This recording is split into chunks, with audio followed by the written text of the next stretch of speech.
Part 3, The Reign of Terror. Let's review real quick.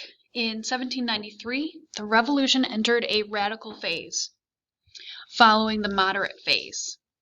For a year, France experienced one of the bloodiest regimes in its long history, as determined leaders sought to extend and preserve the revolution.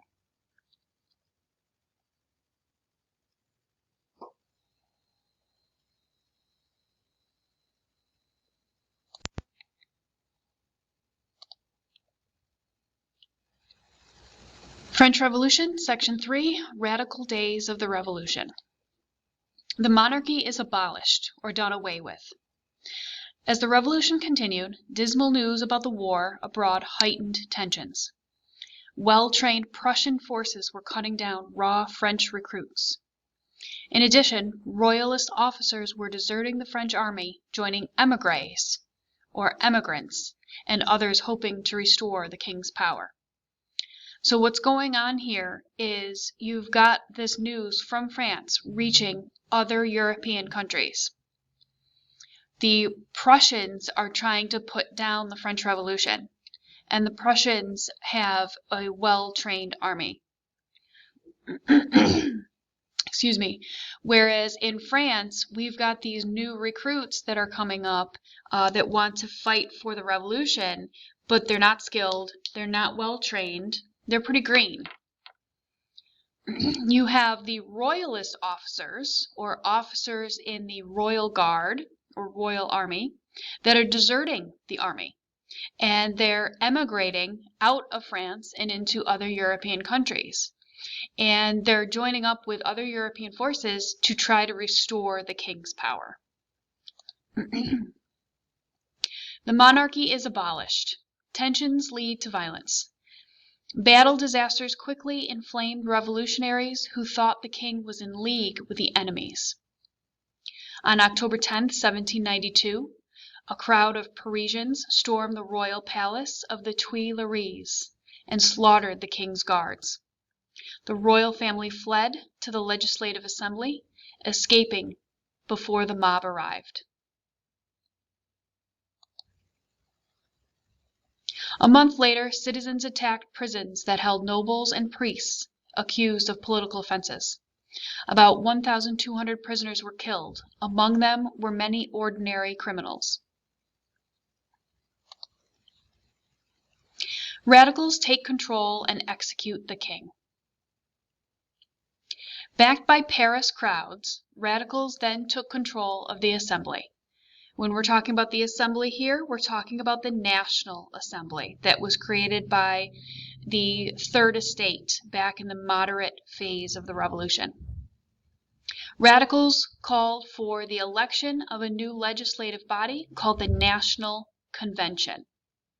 If you recall from last week's lessons, the legislative body was called the Legislative Assembly.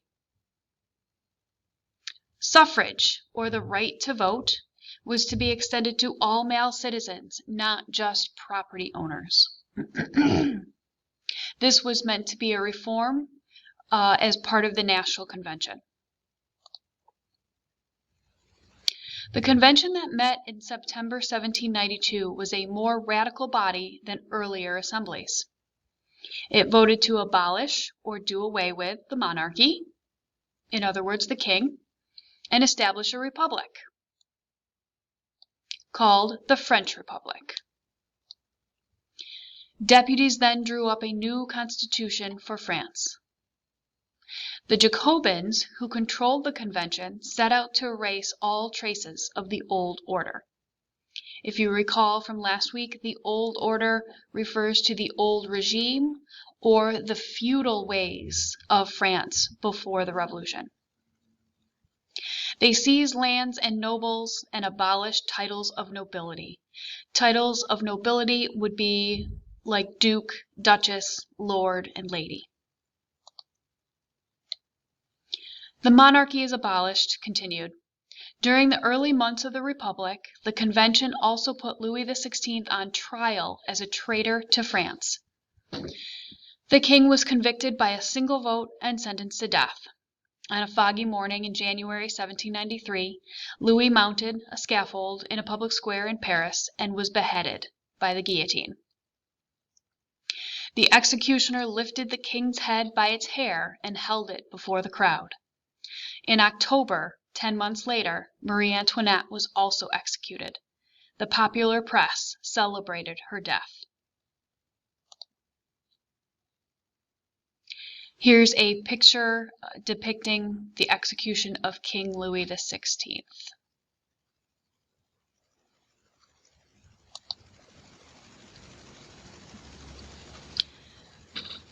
After the king's beheading, terror and danger grip France. The convention creates a new committee. To deal with the threats to France, the convention created the Committee of Public Safety. This 12-member committee had almost absolute power. That's important to note, as it battled to save the revolution. The committee prepared France for an all-out war, issuing a levy en masse, or a mass levy, a tax, that required all citizens to contribute to the war effort. In addition, this 12-member committee was in charge of trials and executions. Spurred by this revolutionary fervor, French recruits marched off to defend the Republic. Young officers developed effective new tactics to win battles with masses of ill-trained but patriotic forces.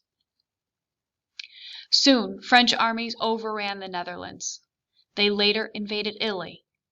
At home, they crushed peasant revolts. European monarchs shuddered as the revolutionaries carried freedom fever into conquered lands.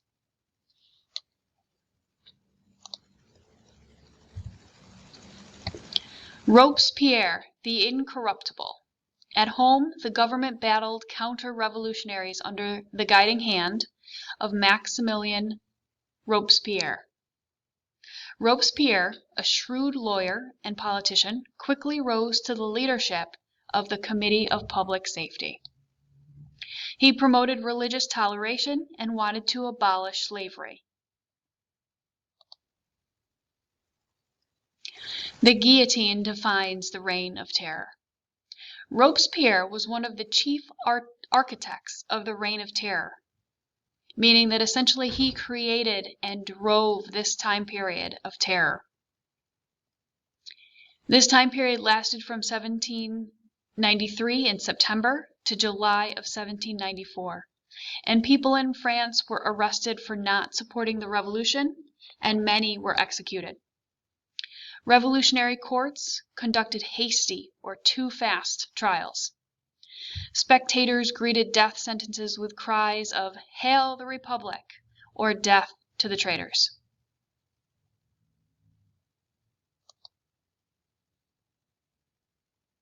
Suspect were those who resisted the revolution. About 300,000 were arrested during the Reign of Terror.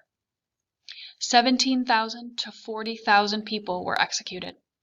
Many were victims of mistaken identity or were falsely accused by neighbors. Many more were packed into hideous prisons where deaths from disease were common. You could be accused of a neighbor or accused by a neighbor for doing something that neighbor didn't like, and that neighbor could name you as being a traitor to the revolution or a traitor to France. And before you knew it, you were on trial and convicted and facing the guillotine.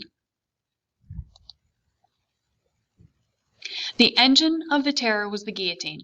It was a device used during the Reign of Terror to execute thousands by beheading. It had a fast-falling blade. A member of the legislature, Dr. Joseph Guillotin, had introduced it as a more humane method of beheading than the uncertain axe. The uncertain axe refers to the individual in town his job was to behead people. but sometimes there would be issues. Maybe the X wasn't sharp enough. Perhaps there's human error involved and the head wouldn't come off cleanly. The person may still be alive but horribly, horribly injured. So this guillotine was meant to be a more humane way of executing someone.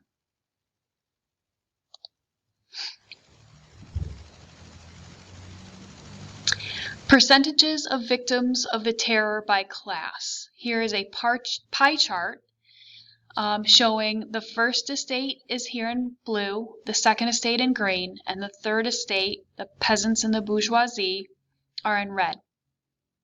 So the percentage of victims of the terror by class. Which class lost the most or the highest percentage of its population? The third estate.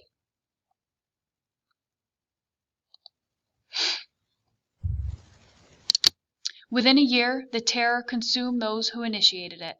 Wary of bloodshed and fearing for their lives, members of the convention turned on the Committee of Public Safety.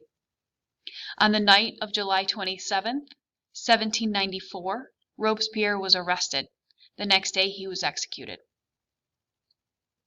After the heads of Robespierre and other radicals fell, executions slowed dramatically.